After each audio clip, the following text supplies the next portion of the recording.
world moves fast. Your workday? Even faster. Pitching products, drafting reports, analyzing data. Microsoft 365 Copilot is your AI assistant for work. Built into Word, Excel, PowerPoint, and other Microsoft 365 apps you use. Helping you quickly write, analyze, create, and summarize. So you can cut through clutter and clear a path to your best work. Learn more at Microsoft.com/M365 Copilot. I had that dream again. My small business needs to hire, but I don't use LinkedIn, and I hire an energy vampire. But also they're a literal vampire. And suddenly my team is spending all their time sharpening wooden stakes and buying bulk silver and rehearsing ancient chants, and then I wake up. Don't let hiring nightmares ruin your dreams. LinkedIn Jobs' new AI assistant takes insights from over 1 billion professionals to create a short list of the best fits for you. Post your job for free at linkedin.com/quality. Start hiring today with LinkedIn. Are you a forward thinker? Then you need an HR and finance platform that thinks like you do.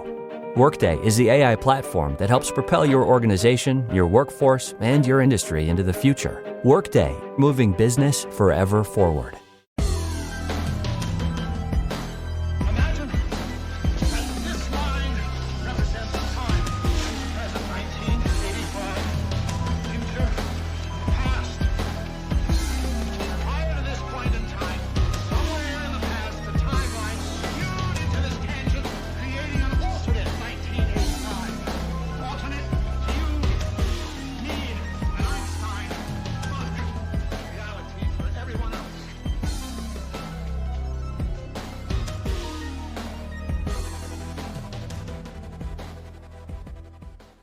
Welcome back to the Infinite Rabbit Hole. I'm your host, Jeremy, and today we're going to start a new era of the podcast. Yay, claps. Everybody claps. Thank you, Jacob. I am with my buddy Jake today. And just Jake. Just Jake, how's it going? I'm just jaking around. It's cold out, bro. I haven't done anything all weekend.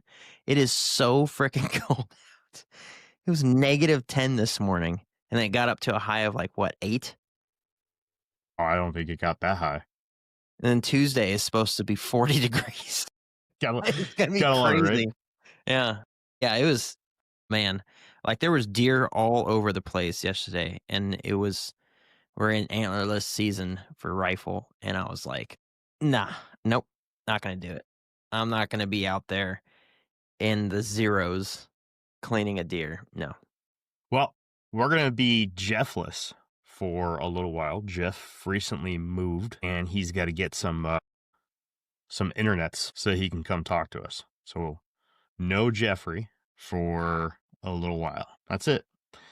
He told me to tell everybody that, but the truth is that he just doesn't care anymore, and he gave up, he quit, and he quit on not just us, but you too. Mm-hmm. So, yep. So let's sound off with Boo Jeff's in the chat. Boo Jeff, boo this man. Boo this man. So got some explaining to do. So we didn't record last week, and we didn't put out a new episode last week. Instead, I took the 250th episode and I released an old Patreon exclusive. In fact, the first Patreon exclusive, the John Teeter special, is about almost 2 hours worth of hard facts on everyone's favorite time traveler, John Teeter. My favorite way of doing it, through documentary series. Not much else to say about that. But we could talk a little bit about why we weren't here. And that has to deal with more or less changes in life.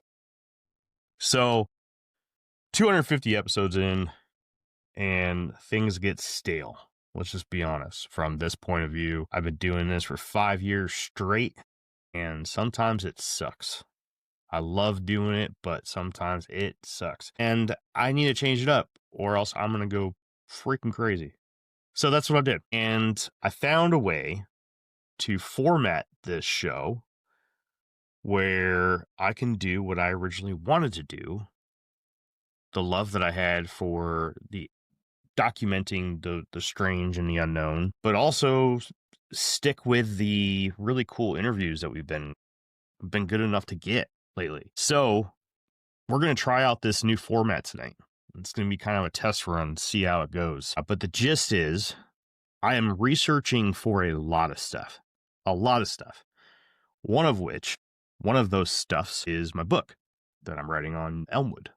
So I've been diving into a lot of UFO stuff, and every week my research changes. I've been writing this book for over a year and a half now, and my attention span doesn't stay on one subject very long. So that's what I'm going to do with Infinite Rabbit Hole. For the episodes where we don't have an interview going, we're going to dive into whatever it was that I got caught up researching that week. Simple as that. That's the new format. But it comes with a nice, beautiful script that I take 15 minutes out of my day every Sunday to put together, type up real quick, and present it to you guys. Jake doesn't have to do anything except for talk crap about the topics, and he's happy. Jeff doesn't have to do anything because he literally doesn't research. He just, is Jeff. But you get to kind of enjoy some of the stuff that I've been going down, where my thought processes are, and the rabbit holes that I've been getting stuck in, which is basically why the Infinite Rabbit Hole is the Infinite Rabbit Hole. Because I have a horrible issue with sticking on one topic, and it does not only affect the show. If you guys have been listening to us at all in the last 5 years, you'll know that I'm not very good at sticking to one topic. And just expand that to include the entirety of a week, a month, and a year. There's a lot of stuff that I lose track of what I'm supposed to be doing and get caught researching. So we're going to dive into a little bit more of my world and what I'm thinking about as of right now. Jake, ready to talk about UFOs, bud? Yes. So enthusiastic. I love it. All right. Yes. So I have 3 things that I've been researching this week that I want to bring to your guys' attention. And I get to try out my new scripting. So bear with me. So here we go. Section 1. The political reality of UFOs. The biggest Fortean story of the month is not an incident, but a piece of legislation that solidifies the UAP phenomenon as an ongoing national security concern. We are talking about the fiscal year 2026 National Defense Authorization Act, or NDAA. The final conferenced text of this massive defensive bill was released on December 7th, 2025, and it passed the House on December 10th. Within the legislation are powerful provisions forcing transparency from the military regarding UAPs. Specifically, Congress is now directing the Pentagon's All-Domain Anomaly Resolution Office, or AARO, to provide detailed, expanded briefings. This is not a general request. The mandate targets UAP intercepts conducted by U.S. Northern Command and NORAD, the 2 commands responsible for defending North American airspace. AARO must report the number, precise location, and nature of these intercepts. The most critical detail for Fortean researchers is the retrospective clause. This required report must include all unreported intercepts dating back to January 1st, 2004. This means the military is officially acknowledging that they have been tracking and accumulating data on unknown aerial incursions for 2 decades.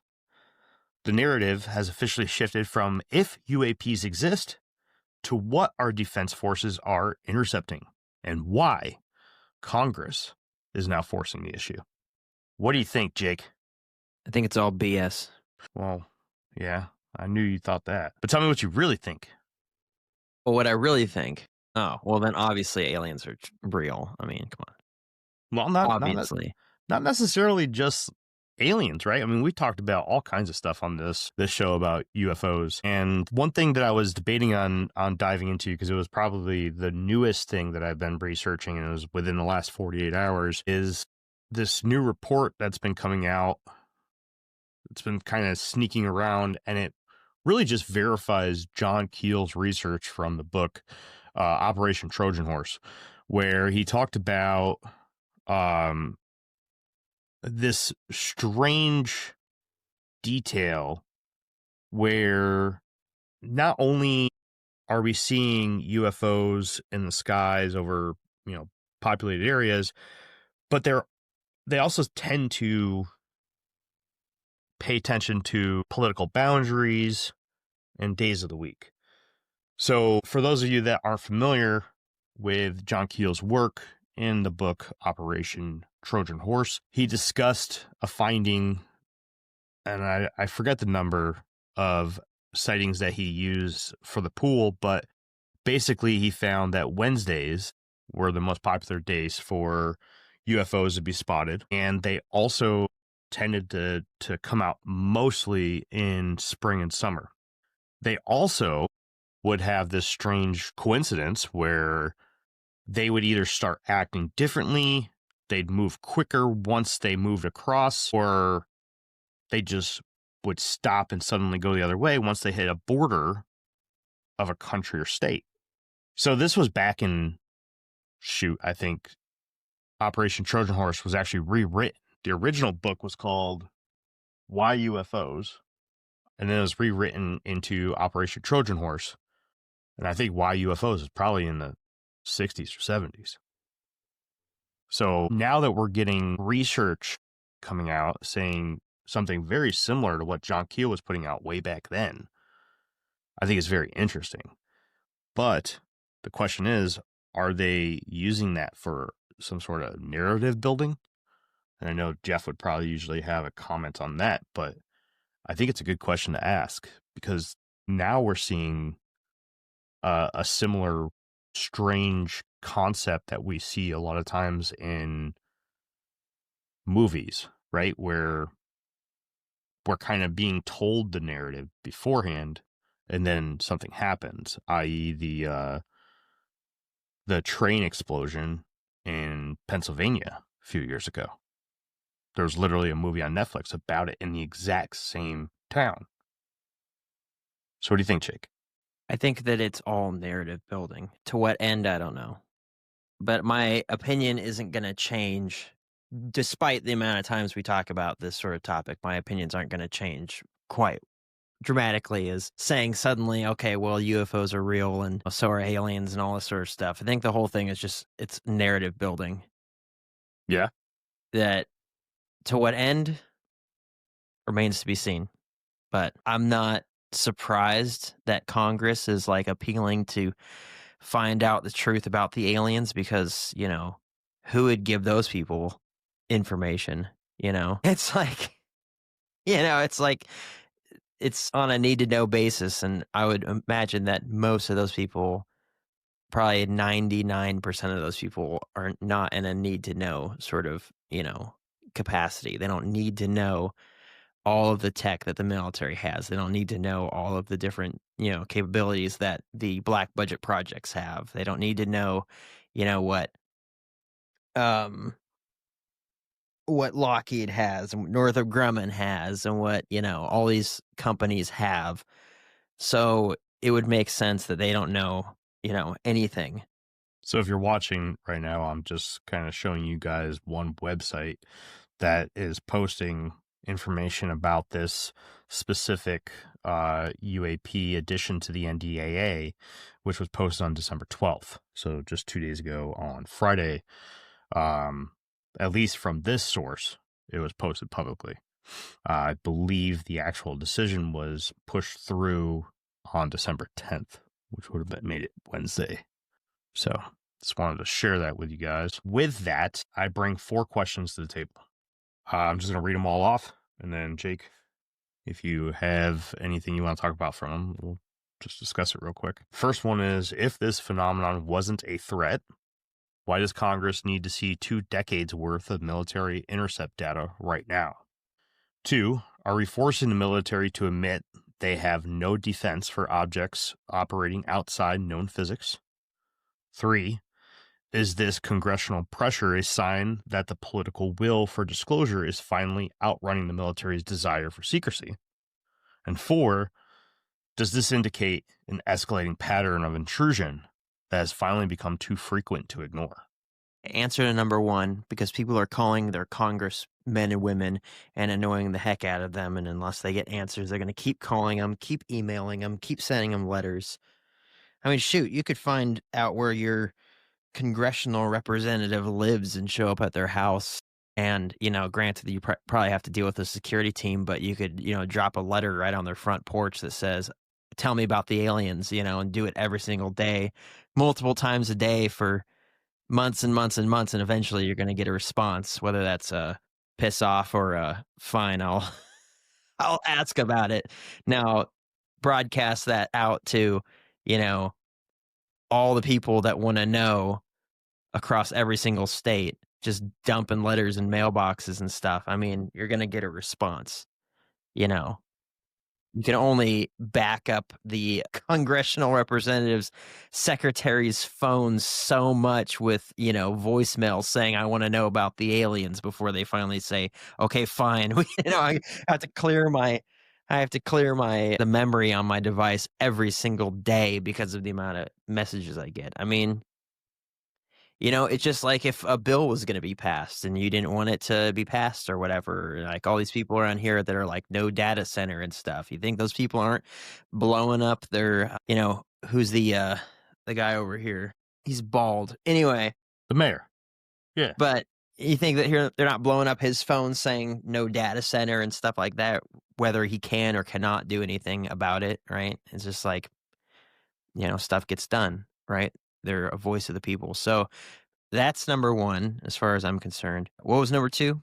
Number two, are we forcing the military to admit they have no defense for objects operating outside known physics? I mean, obviously. I mean, any of our current weapon systems, I mean, like a Hellfire missile is amazing, but could it blow up something that's going supersonic speeds? Probably not. It only has so much capability, right? So let's clear the air here. Let me ask you a question, but let me get your official standing. I know you think a lot of this is BS, right? Simple questions. Do you think there's unknown objects in the sky? Yes. Okay. Do you believe that they're physical? Some. So with that answer, then there's multiple types of things in the sky. Yeah. Well, there's multiple types of different aircraft in the sky too. Yeah. For different usages. Specifically about UAP, right? Unidentified aerial phenomena. You still believe that there's multiple types of these aerial mysteries? Sure, yeah. Okay. Do you believe that they all have the same source? Different sources? I'm guessing, being that you're a veteran, you would think that some of it is top secret technology, human technology. What do you think? Give me a short list of what you could think the possibilities of some of this other stuff being. Misidentification, black budget programs, spiritual beings wrapped around like a deception. I would say 0% chance in my brain that anything comes from off planet. I guess you could say like, oh, a different spiritual plane is technically off planet. Yeah, okay, sure. But like aliens, as we understand aliens to be like from a different galaxy or something like that, no. Yeah, extraterrestrials. I would say no to that because, you got to look at human history in any... Now, I'm not saying that they would be exactly like us in their reasoning and thought process and things like that, but in any single situation, very rarely, except for like maybe now, people are like, oh, we can take aerial pictures of the tribes in Papua New Guinea, right, type stuff, but we don't want to bother them. We'll just take pictures of them. Someone's landed there on a boat, right, and they killed them, type stuff. Like, it happens every once in a while.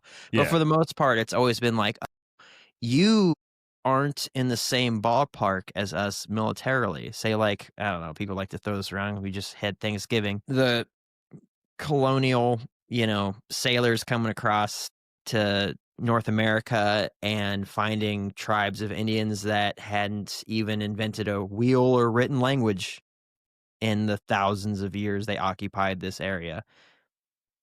Didn't take long for that to, see its course out. And that's been the routine for any civilization on this planet. I mean, shoot, why do we keep dogs and cats? Because they're a lower life form and we think it's cute. I mean, sure, they perform a duty to us, but wouldn't that also be the same thing if like a higher life form was able to master interstellar travel, get through the radiation belt? I doubt they would just be like flying around and be like, let's turn off the buttons on these, nuclear launch facilities, or let's turn off the power button, or let's just, visit some people in a cornfield. I think they would be a lot more aggressive than that. Or even the stories where people were like, oh gosh, they told me that we were so close to like humanity's demise and they wanted to interfere to keep us from destroying each other, right? I haven't seen evidence of that happening, because we're still in conflict constantly. Yeah. There's still civil war going on constantly in some parts of the world. Somewhere in the world, there's never peace, right? So What if an appliance emergency didn't have to be? If your appliances suddenly decided they were done, don't stress. Best Buy has you covered with a wide variety of major appliances from trusted brands, in stock and available now. So you don't have to worry about laundry piling up, refilling the fridge, or that big dinner party you're hosting. Because Best Buy has the knowledge and expertise to get you the right appliance for your home. Learn more at bestbuy.com. Best Buy. Imagine that. It's football season, and you can now get almost anything you need for game day delivered with Uber Eats. What do we mean by almost? Well, you can't get a running back delivered, but you can get baby back ribs delivered. A strong defense? No. A strong deodorant? Yes. A six-pack of abs? Nope. Six-pack of beer? Yes. Get almost anything for game day delivered with Uber Eats, official on-demand food delivery partner of the NFL. Order now. Alcohol 21 plus and in select cities. Product availability varies by region. See app for details. Año nuevo. Los mismos Extra Value Meals en McDonald's. Ahora te puedes llevar 2 snack wraps y papitas y una bebida mediana por solo $8. Solo por tiempo limitado. Precios y participación pueden variar. Los precios pueden ser más altos en Hawaii, Alaska y California y con entrega. Don't see the evidence of that. So I don't put any weight into the idea that it's extraterrestrials. But yeah, spiritual beings, because you know my background, what I believe, especially considering that, the other side is so, involved in deceiving people, definitely misidentification, because that seems to be a pretty common occurrence. I mean, I can't say for 100% fact that all of the UAPs I've seen, which is probably 3 or 4, that they weren't able to be described as something, normal, right? Like a plane with, instead of having a graphic design on the side or like white paint or something like that, or painted, that would be like aluminum and it would be reflecting the light and all I'd see was a ball of light. And 2 years ago, I would have said, yeah, that's pretty unlikely, but we have a plane that lands on our airfield at least once a month that is a World War II bomber, and the entire thing is chromed out. So if it gets out there in the sky and it's reflecting the sunlight, all you see is a ball of light. There's no discernible shape besides that. I mean, it sounds super cool when it comes in because it's just like this big old like Mustang engine, right? It sounds like a big old motorcycle when it rolls in. But I would, prior to seeing that, I would have been like, yeah, it's very uncommon for aircraft to be chromed out and reflect light like that. Well, turns out they exist, right? Might not be common, but who knows? Was there an air show in the area? There's a lot of explanations. So was I seeing actual UAPs, government drones, or something that was actually common for the time frame I was seeing it? I don't know. Remains to be seen. So misidentification, and then certainly, I mean, I continually go back to it because it continues to be brought up. The the Black Hawk helicopters that were used to take out Osama bin Laden, just like these super stealth helicopters that even Obama, when he was the president, had no idea they existed until he was briefed about the op to go and take out bin Laden. Hey, also, we're going to be flying these helicopters. The pilots were Black Hawk helicopter pilots, had never flown these things. And somehow they were so quiet that they were able to crash one of these things in the courtyard of this compound.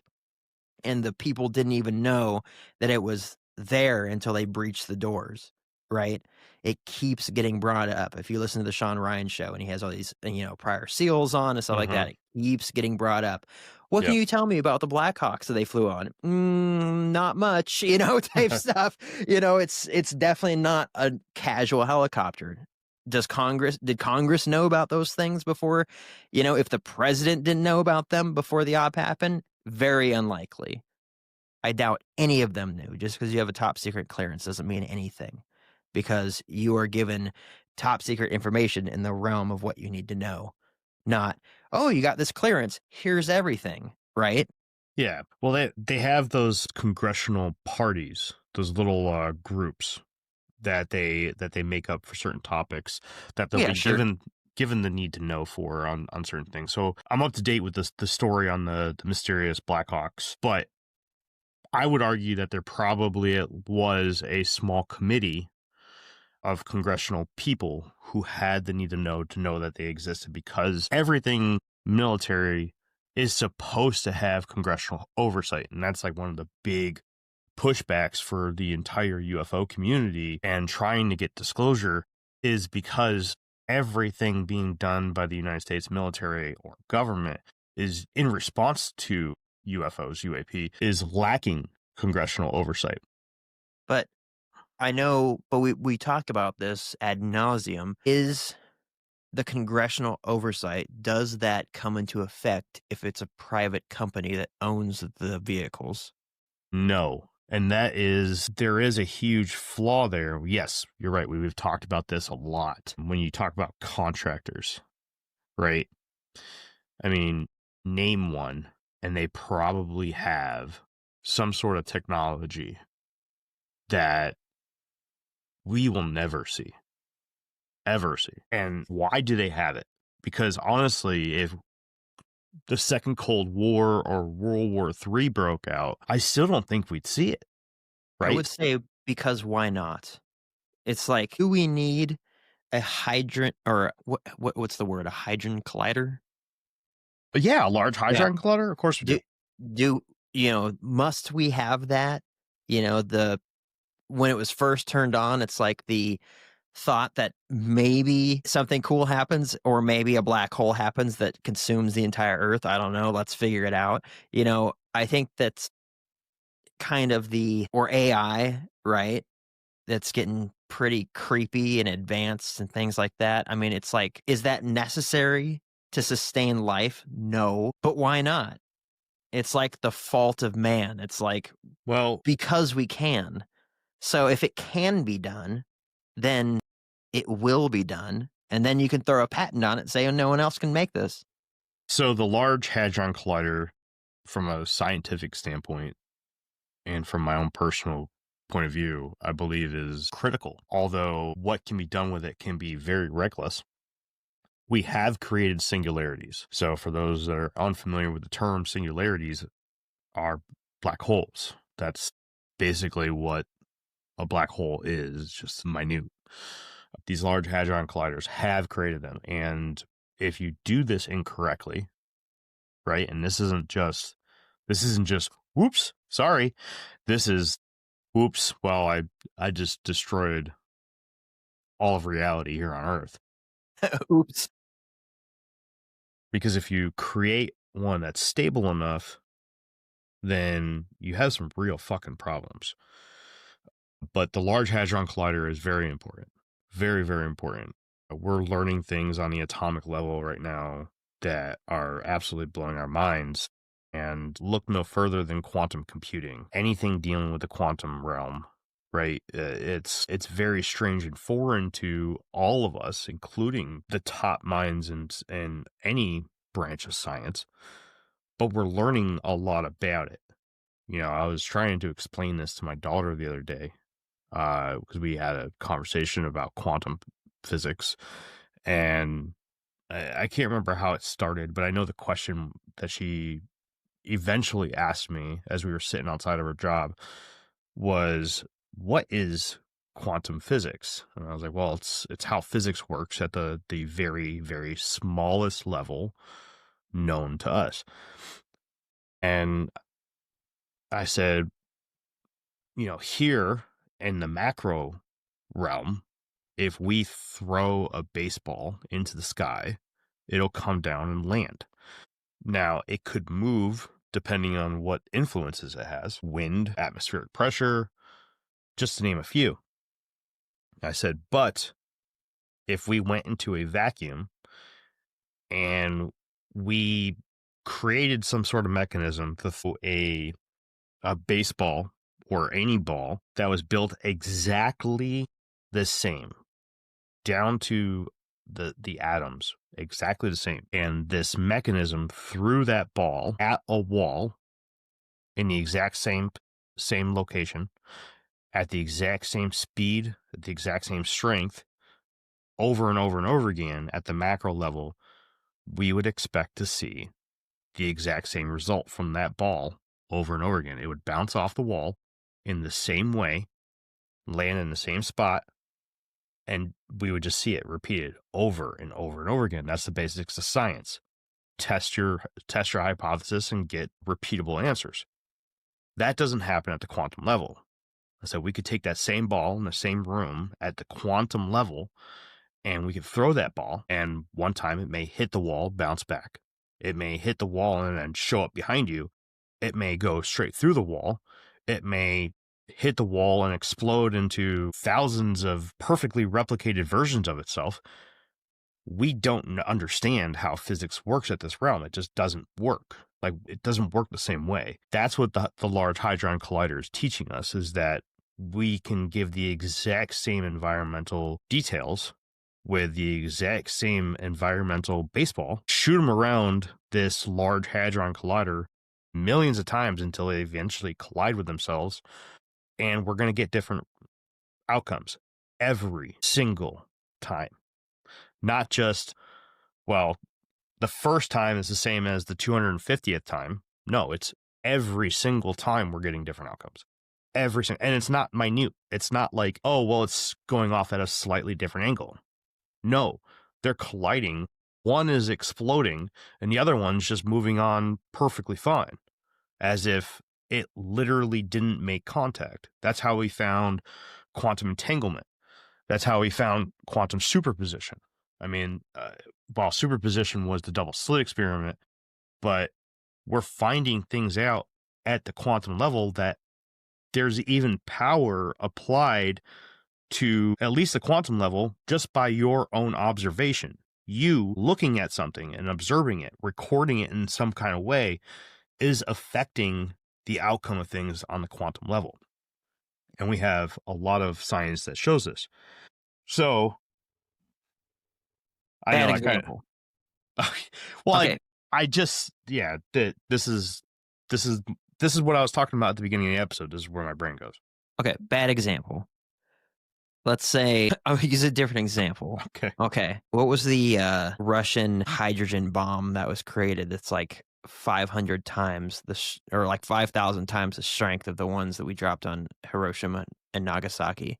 It was, hold on, I can bring it up actually. Yeah. Because I just mentioned it in a script I was writing. I just got to find the script. So anyway, point of reference, right? Mm-hmm. I don't know what the exact death toll was or blast radius of the 2 nukes we dropped in Japan in World War II, but did humanity, we as in humanity, was it absolutely necessary to invent a bomb that was 5,000 times that? I'm going to throw out there and say probably not. Unless we're going to start fighting like, Titans and stuff. I'm going to say probably not. But why was it made? Because why not? Military superiority? Sure, I guess. The scare factor? Yeah, sure, I guess. just because it could. I mean, so it's like, again, going back to my original statement, if I take that theory or that reasoning I just kind of threw out there, to what gain or what end are these vehicles being made? No idea. Do I believe they're being made? Yes. I don't think that there's like a solid cap on what we can or cannot do, with the exception of creating something out of nothing, like life. That's not what I wanted. I'm trying to share this other screen. Oh, there we go. You know what I'm saying, Ka? Right? Is it the SAR Bomba? That sounds right. Yeah. That's it. The SAR Bomba. Way stronger. Anyways. Let's I got 2 more questions just specifically for you from this. What were the other 2 of the 4? And Number 3 and number 4. Yeah, but I still have 2 whole sections to go over. So all right. 3 is this congressional pressure a sign that the political will for disclosure is finally outrunning the military's desire for secrecy? I guess. 4, does this indicate an escalating pattern of intrusion that has finally become too frequent to ignore? I'm going to say no to that one, because it definitely seems like it used to be a lot more prevalent than it is now. Now it's just the public knows about it, by and large. I actually agree with you. Because it used to be like, especially around the World War II time frame, it was very prevalent. Now it's like most people wouldn't have an experience unless they saw it on the internet. Yes and no. I'm not going to go down that rabbit hole right now, but just for the sake of time. But 2 questions for you. Well, 1, and then depending on what your answer is. Do you, just coming out of sheer ignorance right now, and a question off the fly, were there things in the sky mentioned in the Bible? I don't know. You can't think of anything? No. Just, again, sheer ignorance here. Ezekiel's wheel. Still don't know. I've heard people say that, but it hasn't caused me to be like, I'm going to find out about this. Anyways, my follow-up question was, if you had said yes, my follow-up question is, do you think that we're seeing some of the same things that were discussed in the Bible? Well, okay. So let's say that I did say yes. And then my response to that would be, throughout all of human history, there have been, according to my beliefs, there have been interactions with both angelic and demonic beings. People describing angelic beings to be horrifying. The Bible describes them to be horrifying, right? 6 wings, 4 faces, wings covered in eyes, all kinds of crazy stuff. And then the angels are coming down saying, be not afraid. Well, I doubt they were saying that because they look like people, right? I think it was probably terrifying. And then they're like, hey, calm down. Don't be afraid. I have a message from God. And they're like, okay, so there's that. And then on the other side of that, there's demonic beings who, if I am to take what the Bible says, of a third of heaven's angels were cast down from heaven from the rebellion, perpetuated by Lucifer, all of those same looking angels are now in the demon category. Mm-hmm. So where you have one side that look horrifying and they're saying, be not afraid. You have the other side that look horrifying and they're like, oh, you should be afraid, right? And so if there was that prevalence in the Bible times, let's say between 2000 and, I don't know, 6,000, 8,000 years ago, well, spiritual beings don't die. They don't have to eat. They don't have to take a dump. They don't breathe. They're infinite as far as we're concerned. So would the same exact beings be around then and still around today? Yeah, most assuredly. So yeah, I mean, if Ezekiel's wheel is pointing to, what some people would say a UAP, and what he would say is a angelic or demonic being, depending on what the context was, that I'm not going to paraphrase because I don't know. But would that same being still be in existence here today? Yeah. Right now. Right.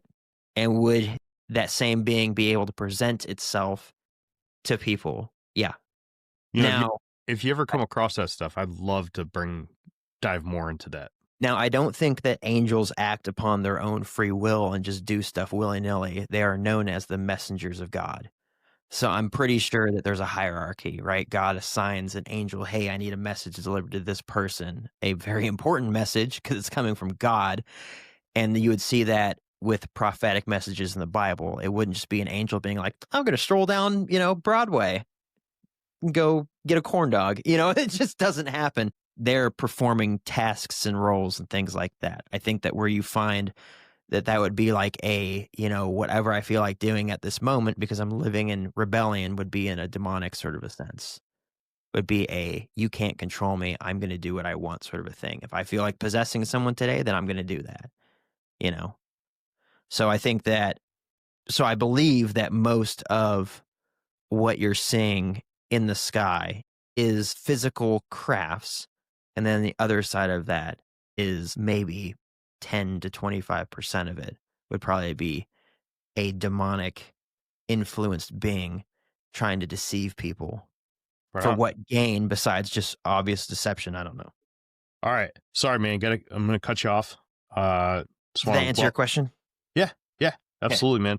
And I have it written down because I want to revisit that in another episode. I think that I'm would going be to look up Ezekiel's wheel right now. Well, hold on. No. Do that. Do that later so that we can talk about it on another episode. It's too late. Welcome, Spectrum. Welcome to the show, buddy. All right. Next, we shift from modern politics to a fascinating piece of historical analysis, giving statistical weight to a classic Fortean theory, the link between UAPs and nuclear weapons. Yeah, we segued pretty good into this. A new study titled Transients in the Palomar Observatory Sky Survey may be associated with nuclear testing, and reports of unidentified anomalous phenomena was published in the journal Scientific Reports on October 20th, 2025. The researchers analyzed over 100,000 photographic plates taken by the Palomar Observatory between 1949 and 1957, a period that predates the space age. They focused on transient flashes of light on these plates. Did my card go through? Oh no. Your small business depends on its internet, so switch to Verizon Business. And you could get LTE business internet starting at $39 a month when paired with select business mobile plans. That's unlimited data for unlimited business. There we go. Get the internet you need at the price you want. Verizon Business. Starting price for LTE business internet, 25 megabits per second, unlimited data plan with select Verizon Business smartphone plan savings. Terms apply. Whether you bond over streaming binge-worthy videos, watching sports recaps, video gaming, or by unplugging altogether, the 2026 Lincoln Nautilus Hybrid helps keep you connected throughout your journey. Learn more at Lincoln.com. Available connectivity features and functionality vary by model. Package pricing, trials, and term lengths vary by model. Video streaming and games are only available while parked. Disney Plus wants to know, are you ready? For Marvel Studios' Thunderbolts, The New Avengers, now streaming on Disney Plus. Let's do this. One of the best Marvel movies of all time is now streaming on Disney Plus. Hey, you weren't listening to me. I said Thunderbolts, The New Avengers is now streaming on Disney Plus. Meet the New Avengers. That's a cool name. Marvel Studios' Thunderbolts, The New Avengers, rated PG-13, now streaming on, you guessed it, Disney Plus. And cross-referenced their dates with two other datasets. The dates of U.S. and Soviet nuclear weapons tests, and the historical UFO cat database of public UAP sightings. The findings are compelling.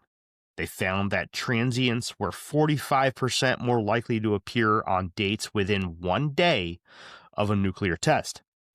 That link became even stronger, showing that these mysterious flashes were observed 68% more frequently on the day after a nuclear detonation. Furthermore, The data showed a direct statistical correlation with the public. For every additional UAP reported in the public records, there was an 8.5% increase in the number of transients identified on the photographic plates. This correlation is considered statistically robust. It suggests that whatever was causing these anomalies in the 1950s was demonstrably linked to the rise of the atomic age. Now, I even included a neat link in here so you guys can kind of see what these plates are. Here we go. Okay, so this is from Scientific Reports from nature.com. The article was published on October 20th, and it's titled Transients in the Palomar Observatory Sky Survey may be associated with nuclear testing and reports of unidentified anomalous phenomenon. And for those of you who don't know, how we used to take pictures of the sky is on these plates. So these were from the same day, 19 July 1952. 19 July 1952. You see where there are pictures, or where there are lights in these pictures.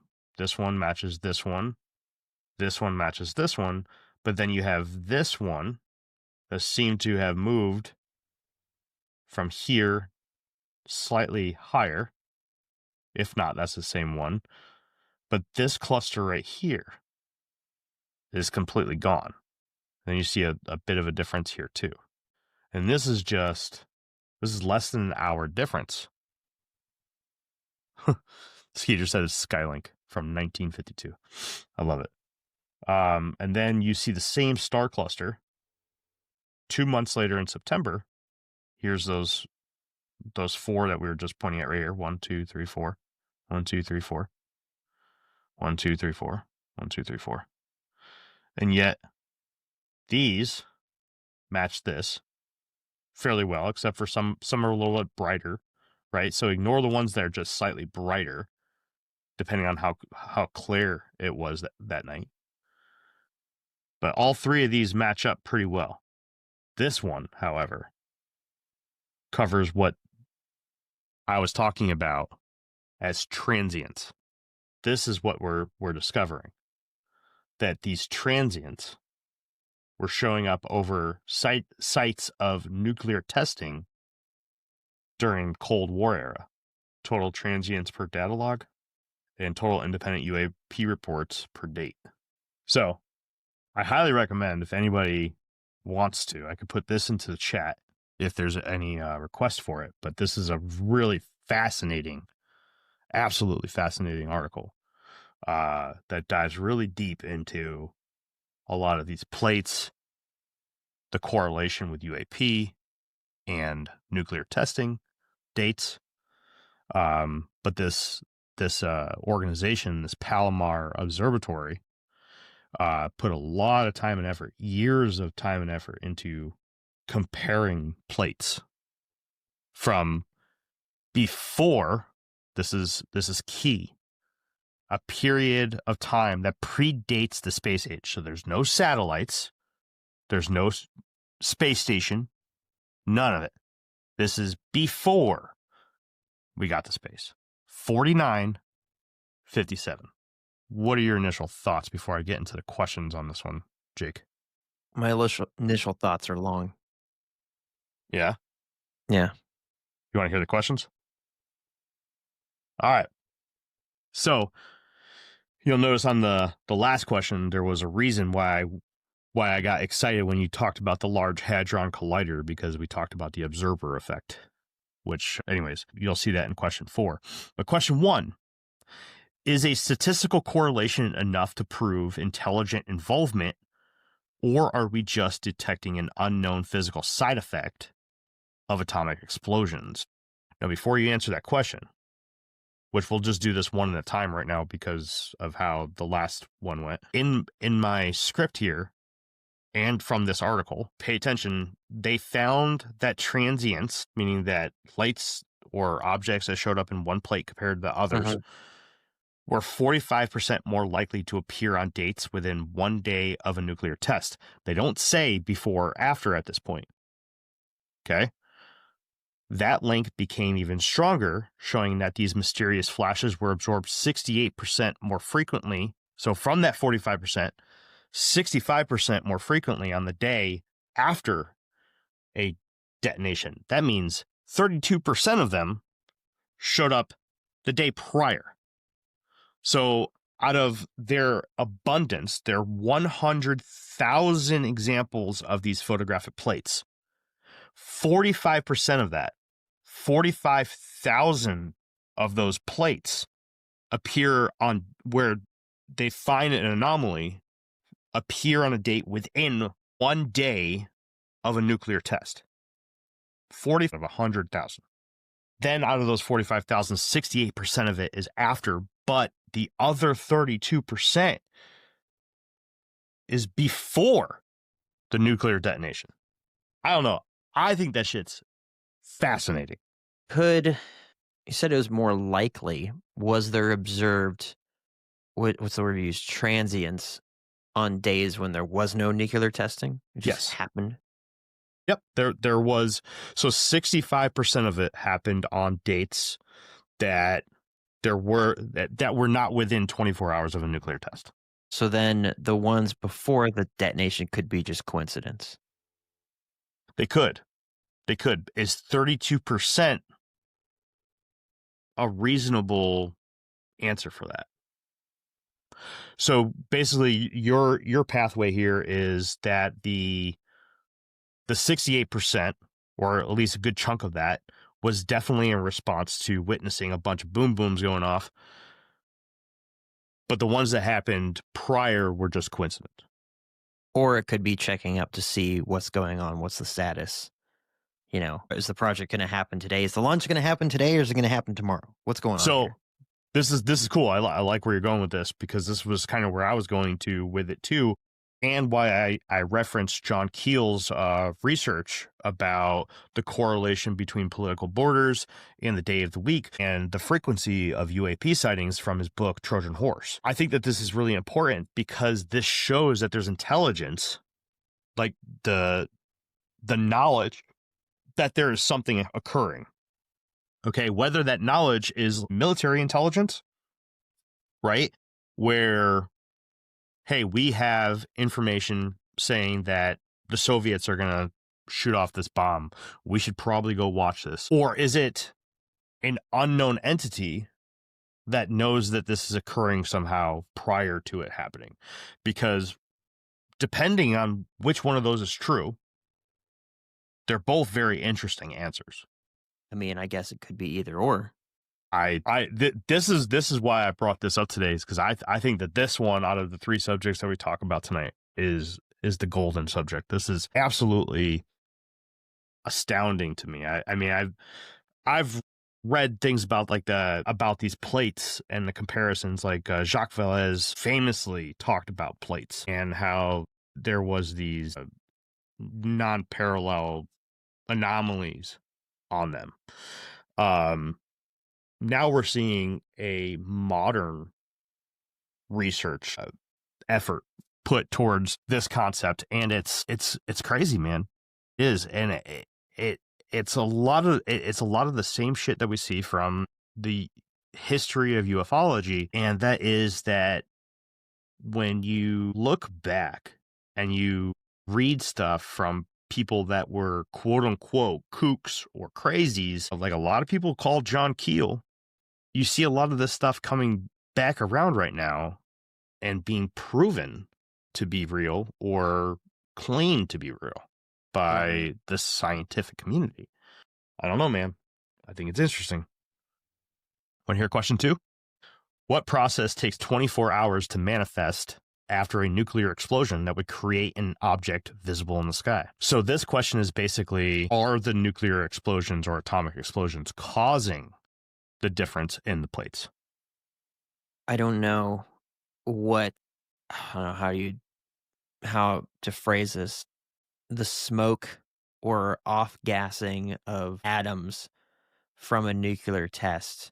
Think of like if you have a big bonfire and you watch the smoke go into the sky, and then eventually it appears to disappear. Well, those carbon atoms are going somewhere, right? They're not just disappearing, they're going somewhere.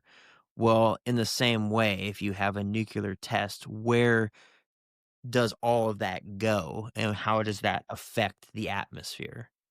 Does it get trapped in the atmosphere, right?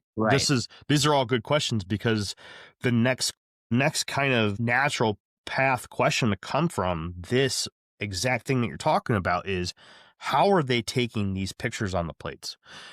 Is it sensitive to things that we can't see?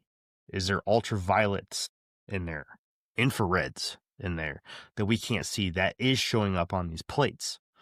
So Spectral Assassin says some weird byproduct like aurora borealis in the atmosphere. And that could be, it could be that the literal radiation caused by the atomic bomb testing could be causing an anomaly. But that only answers the question post explosion. It doesn't answer the question before. Skeeter's got to go. See you, Skeeter. Have a good one, Skeeter. Hope you enjoy the new format, man. Well, then prior to, I would... 32%, excuse me. 32% isn't...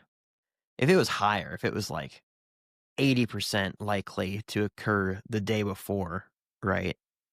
That would be pretty high. That would be hard to argue coincidence. 32% is kind of... It's on the line. It's large enough to be like, it is kind of strange, right? Mm-hmm. But at the same time, it's not enough to be concrete. And I agree with that. But also, where all of the... Because I saw those two graphics that you showed, right? Or those 4 graphics that you showed, right? Mm-hmm. It appeared that the anomalies were in the same place. And I'm curious as to if they're in the same place every single time. No. So these anomalies were taken on plates from all around the world in different areas of the sky. Like if you took a chunk of sky and you're like, okay, well, here's the anomalies right here. Here's this group right here. You can see within an hour. And then a year later or a month later or whatever it was, every time we did a testing, same section of sky, did the anomalies show up in the same spot of the same section of sky? No. They were they traveled very well. Either they traveled very well or they were completely different anomalies. And the formations of them were very different. A lot of times it was just one that was a clear anomaly, not just a brighter star. And sometimes it was groups of 2, 3, 4. I think that they said one plate showed an anomaly count of almost 130. And they were not right? Transients, yeah. That's the word that's being used, transient. And they use the word transient because they move. Right. It's in the same way the old way you'd talk about a person that moves from town to town as a transient. Right. Exactly. All right. Question 3. Yeah. If these were orbiting objects or metal reflectors, if you will, where did they come from? Did the phenomenon only become visible or active once humanity developed nuclear weapons? So basically this question is a 2-layer question, right? The first one is, are these just objects in the sky? Are these natural satellites, right? News came out a little while ago that we have a second moon for like 50 years and then it's supposed to go away. Yeah. So could it just be just a random object orbiting our planet, not necessarily a man-made satellite, but a natural satellite, a rock, piece of space debris that's up there, right? Mm-hmm.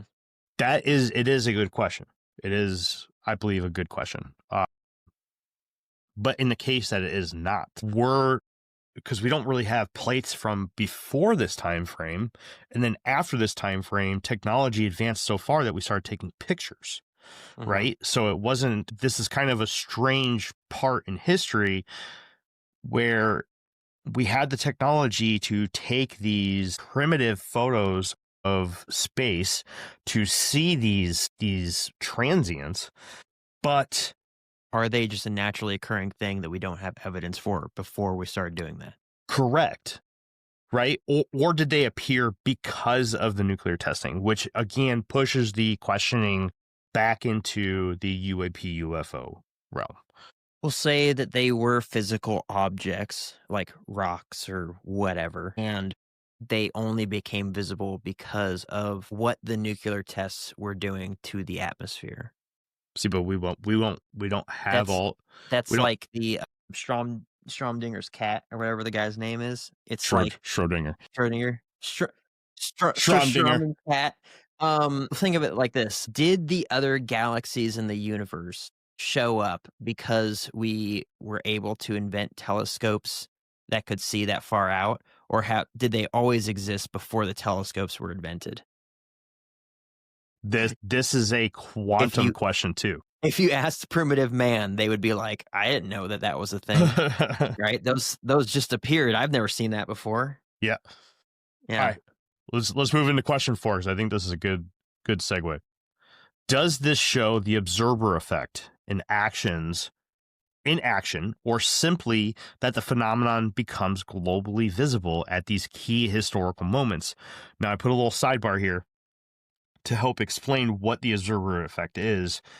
The observer effect is the principle that the mere act of measuring or observing a phenomenon necessarily changes the phenomenon itself. It is most famous in quantum mechanics, where the act of measurement forces a particle, like an electron, to collapse from a blurry state of possibilities, a wave function, into a single definite reality or particle.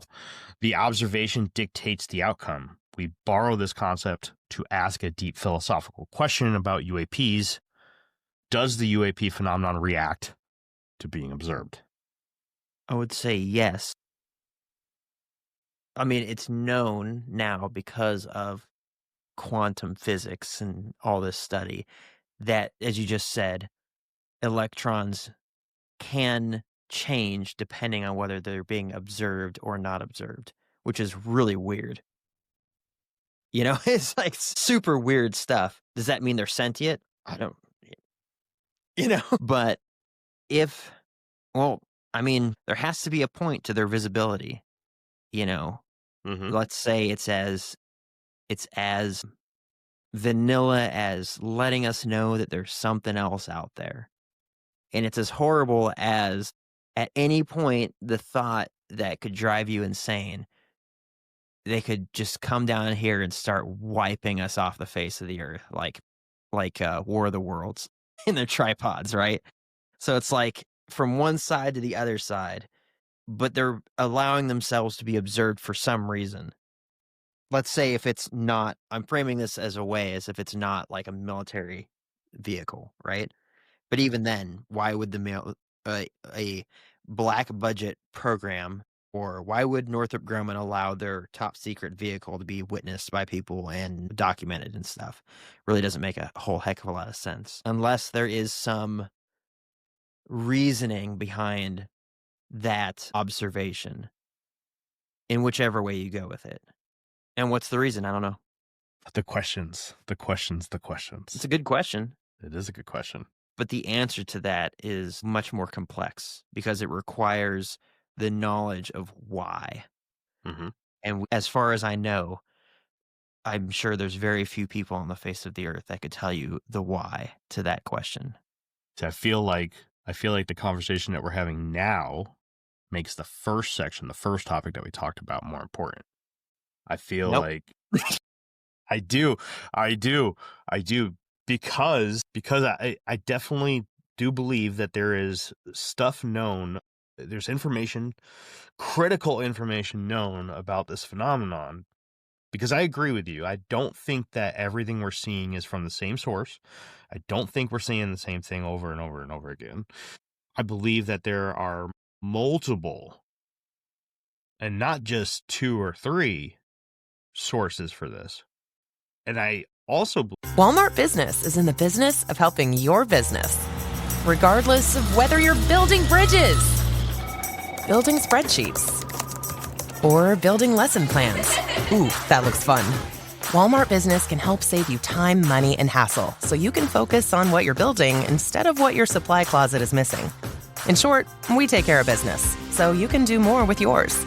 We're the Walmart you love, now for your business. Learn more at business.walmart.com. Starting a business can seem like a daunting task, unless you have a partner like Shopify.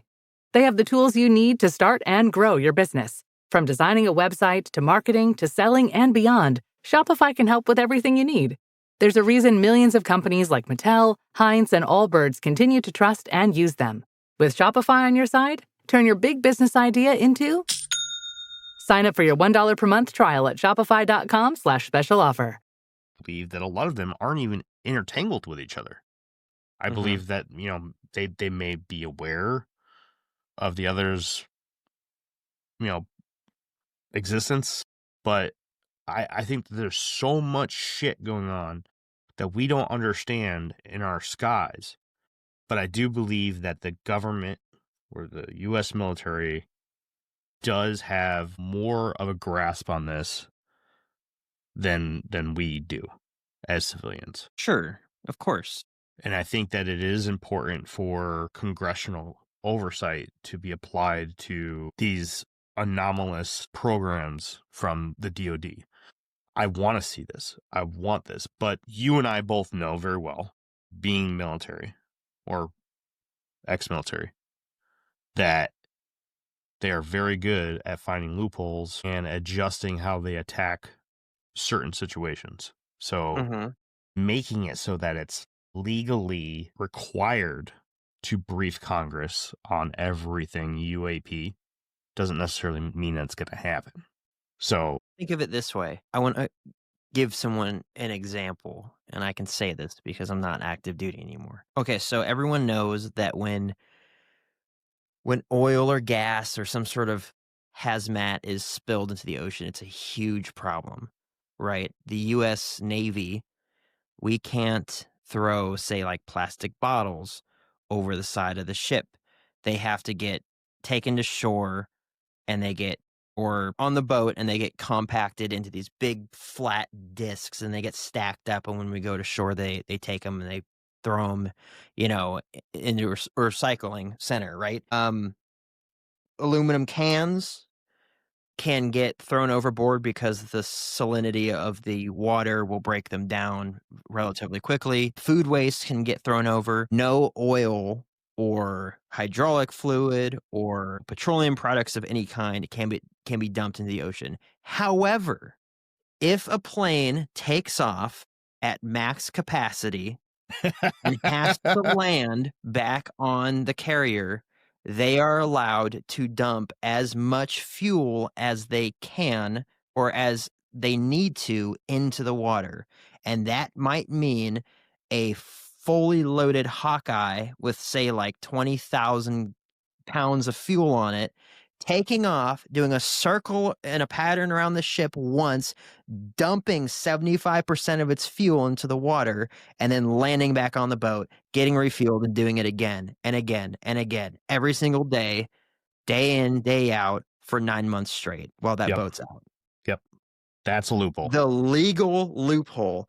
No, we're not needlessly dumping petroleum into the ocean. However, we don't want our plane to crash into the deck and kill everybody on board, so we're going to do it anyway. And for those of you that think that this may be a joke, the literal system is called fuel dump.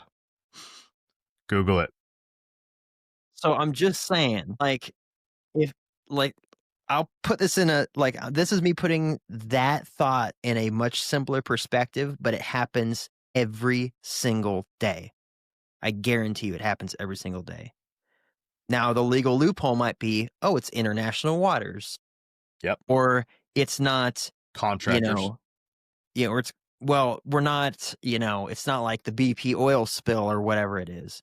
But there still is there has to be some impact on the environment. And yet they're going to continue to do it. Yeah. They'll have one civilian on the boat that throws garbage overboard. And it's like, well, we didn't do it. As the U.S. Navy, it was the cook. But I mean, I'm just saying, so it was Dave. If they were to be legally held on trial, or whoever, say, who's our current SecDef? What's Hegseth? There you go. If he was held on trial about the U.S. Navy's, I don't know, environmental protection in disposing of hazardous materials. Technically speaking, yes, we have used oil drums. We have all these sorts of things that get changed out every single time we go into port. They need to get changed out, right? And the oil gets disposed of the way it's supposed to be and broken down and recycled and blah, blah, all this sort of stuff. We're not throwing plastic overboard. We're only throwing things overboard that can either be completely broken down by natural processes relatively quickly, like metal, or food waste that gets eaten up by all the fish and stuff. I mean, they dump it and then you watch all the fish and sea life come up and just start eating it. And that happens with our sewage too. So keep that in mind next time you're offshore fishing. Yum. Oh, it's like feeding fish in a fish tank. They just come swarming the cloud. It's disgusting. Yes. And I'm sure that they would never bring that up. They would never bring up that, my own wife saying, yeah, I literally watched them max out a plane. It took off and they were like, oh, never mind. We don't need that plane to be up right now. And it dumped nearly all but 10% of its fuel just so it could land and take off and land again if it needed to. So, like if it missed the wire. Fun fact, the E2 needs a certain amount of weight in order to take off, but it dumps a ton of weight as soon as it's over the ocean so that it has max efficiency. So the heavier it is due to all the fuel, the more fuel it uses because it's got to push harder. So they dump a ton of the fuel, and actually keeping less fuel in the tank makes it last longer. It's strange, but that's what they do. They fill it up so that they can be at the weight they need in order for the flats at 20 to be able to get that thing off the ground, right? Bernoulli's principle at it. And then when they're in the air, in order to fly most efficiently, they dump a ton of it. And I know it sounds stupid, but it's actually, it works. So take that principle and then bring it into something way more heavy of a topic, like defense against anything that could come from off planet to attack the United States or the world, right? And then try to find all the loopholes that the U.S. military, U.S. government, the feds would be able to jump through to keep from revealing its secrets to the general populace, who there's no way that would not become, there's no conceivable way that a release of that information could possibly remain a secret. It's not like everyone in the United States can be like, okay, shh, we're not going to tell our enemies. It's just like, it's never going to happen. The full disclosure, they might give us, I mean, I could see them giving us everything with the exception of like the propulsion system or the weapon systems. I can't see them giving a lot of things. They could be like, oh, it's made out of nanocarbon titanium bond thing. We're gonna get something even like, we're gonna get some stupid. It's made out of metal. They're gonna be like, the skin on an acorn. That's it. That's it. And hey, I mean, for most of the people asking, they'll be like, well, thanks for letting us know. Appreciate it. It's like, And then all the podcasts are going to be like, did you hear UFOs are made out of acorns? Did you hear? Yeah, it turns out that John Carver didn't say that peanuts could only be made into particle board. They could also be turned into spaceship hulls. Multi-domain vehicles. Yeah. Yes. All right. Section 3. You ready? This one's a little bit lighter. Finally, let's take a look at what is happening in the sky right now. Today, Sunday, December 14th. We are in the midst of the spectacular Geminid meteor shower, which peaked overnight, delivering up to 150 meteors per hour. Thousands of people have been actively scanning the sky. This naturally leads us to a surge in sightings. However, recent reports across the Fortean community are describing classic glowing orbs that defy the predictable physics of a meteor, which streaks and vanishes. Witnesses describe objects that 1. Sustain a fixed position in the sky for minutes, often near constellations like Orion. 2. Exhibit non-linear movements, erratic jolts, stops, or changes in brightness that rule out aircraft or lanterns. The orb is the simplest yet most stubbornly unexplained Fortean phenomenon. Are these reports simply misidentified meteors, or are truly anomalous objects taking advantage of the high number of sky watchers during this celestial event? The continued flow of these simple, high strangeness reports provides a crucial counterpoint to the high-tech classified UAP data coming from Washington. The contrast between the predictable physics of the Geminids and the erratic non-celestial orb reports provides the perfect amount for us to ask. Are these misidentified space debris, or is this the pure, stubborn, high strangeness phenomenon that official government reports struggle to categorize? So, just like I did with the other ones, I have a little bit of show and tell to show you guys. This is actually really interesting. This is, if you've never looked at the NUFORC website, NUFORC, NUFORC, and you are interested in UFO sightings, you should be looking at this kind of stuff. So, this, Jacob, is NUFORC. Say hello, NUFORC. Hello. I thought that was a new pronunciation for Norfolk. Well, so I have it currently on the latest investigations page. Here is where I found all the evidence for these orb reports. Now, the screen that we're currently on isn't necessarily for the orb reports. There's ways to filter this down. So like if you go into the data bank here, data bank tab at the top of the screen, you come down here and you go to tier 1 reports. The last page that we were on had like 48 reports. This one here has 1,576 entries. Now, the cool thing about this, right? And we're going a little off topic from the orbs right now, just because I'm excited to show you guys this, is that over here you can click on where it says open. So this one happened on December 1st, Jamestown, New York, and 2 pilots observed 3 aircraft. You can click on this, and it'll give you as much information, right? So we had 2 military pilots airborne over southern Ontario, and it'll give you a description of their sighting. Now, there are a lot of these in here which come with pictures or hand-drawn descriptions of what they saw. Like look at that. You need to check out the Enigma app. I have. Okay. Yeah. This is one of those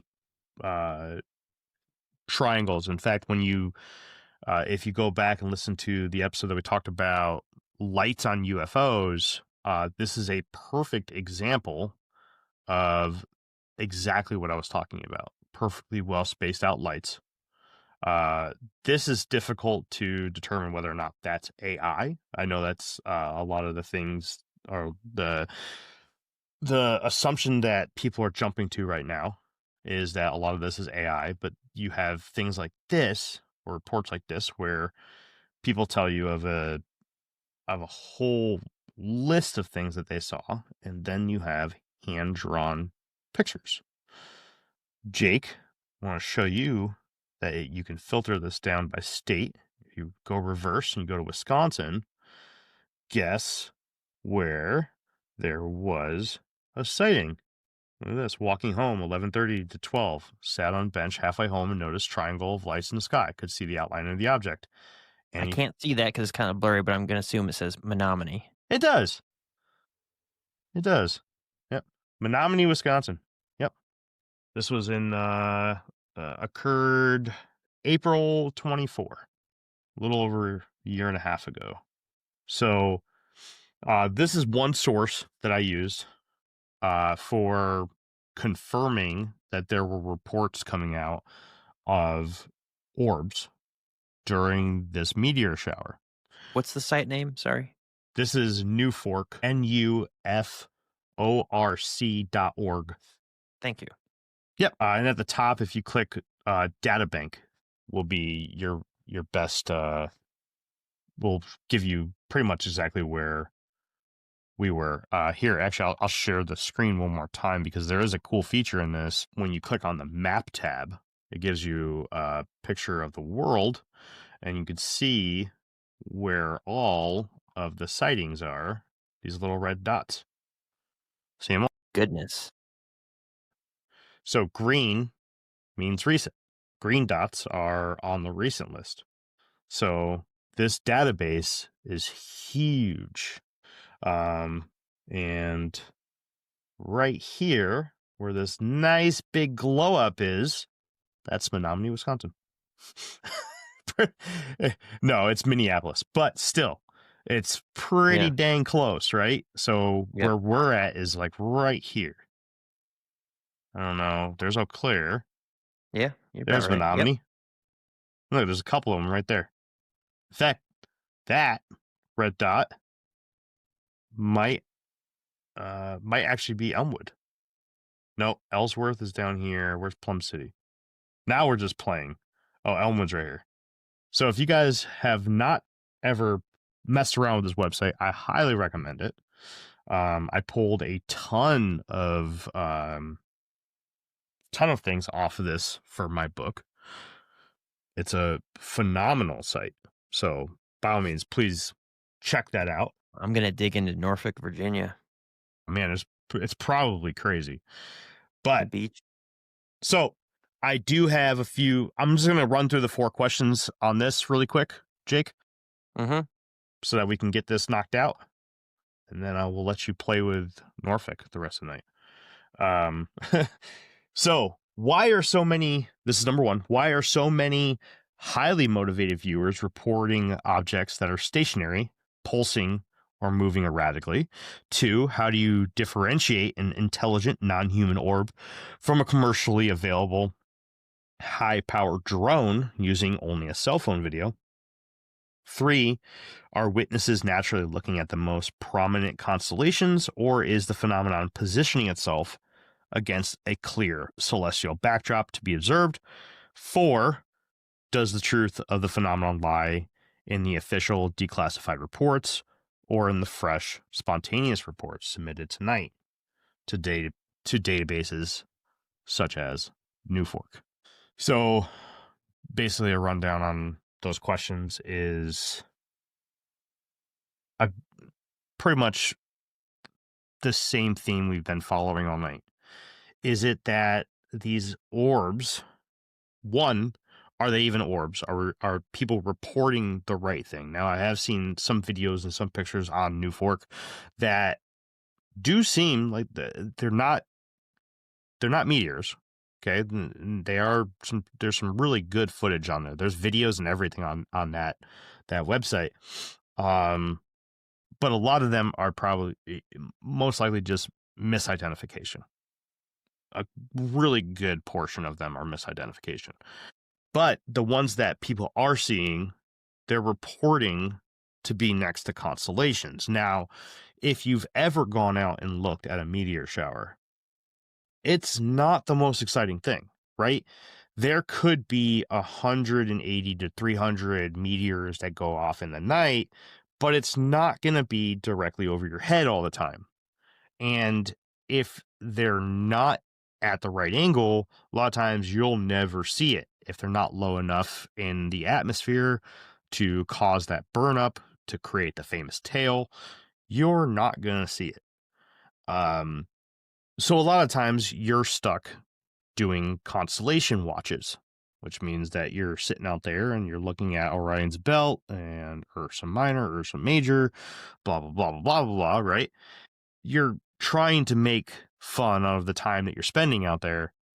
So I think it's more or less that people are seeing objects because they're looking at constellations and they just happen to be next to the constellation because that's where they're looking.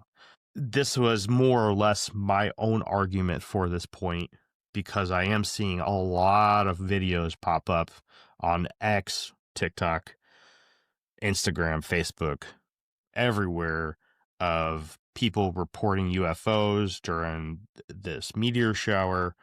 But to the untrained eye, it could very well look like an orb, but realistically, there's only been a handful of them that I've seen that really do look like something. A lot of people, when these meteor showers go by, you can tell how many people have never seen a satellite move in the sky. I mean, they're up there, man, and they move. And it's weird when you first see one, you're gonna look at it and be like, "What the fuck is that?" First time I saw Starlink, it blew my mind. I had no idea what I was looking at. And we still get reports of Starlink every day. Yeah, I get emailed pictures of Starlink, and people are saying, "Dude, you got to see this. Look at this. Look what just showed up in the horizon in Kansas." And it's like, yeah, man. I stopped responding to them because I just feel bad for people. But people are like, yeah, my kids saw it. I saw it. My wife saw it. My father saw it. He said he's never seen anything in his life like that before. Well, yeah, probably not. Because Starlink didn't exist. It's pretty new, yeah. So, it's an exciting time, right? A lot of people, when you see the meteor showers show up in media, news channels, and people get excited, they want to go out and see it. The reason why you're looking up there and you're seeing things that you don't recognize is because you're going outside and looking up. And a lot of people don't do that. So there are some strange things in the sky, but not everything that moves is a UFO, is basically what I'm trying to say. Yeah, that's fair. Yeah. Jake, did you want to go over this screen share that you have, or did you just forget it was there? This isn't mine. This is yours. Is it mine? Yeah. Silly boy. Oops, dumbass. What an idiot. Yeah, idiot.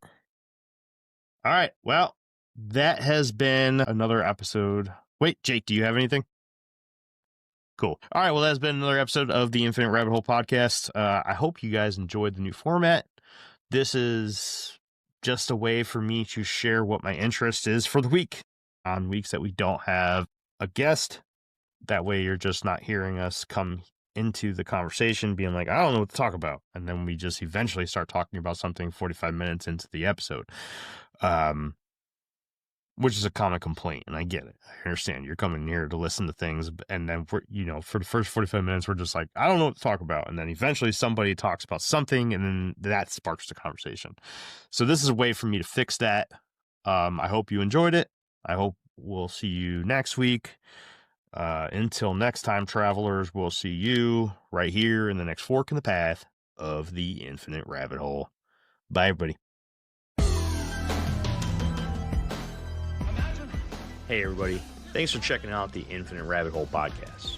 If you're looking for more of our stuff, head on over to infiniterabbithole.com, where you can find links to all the podcast players that we are available on, and even our video platforms such as TikTok and YouTube. While you're there, make sure to check out all the links for our socials and hit that follow so you know when all the new stuff from our podcast comes out. And until next time, travelers, we'll see you right here in the next fork in the path of the Infinite Rabbit Hole. Bye.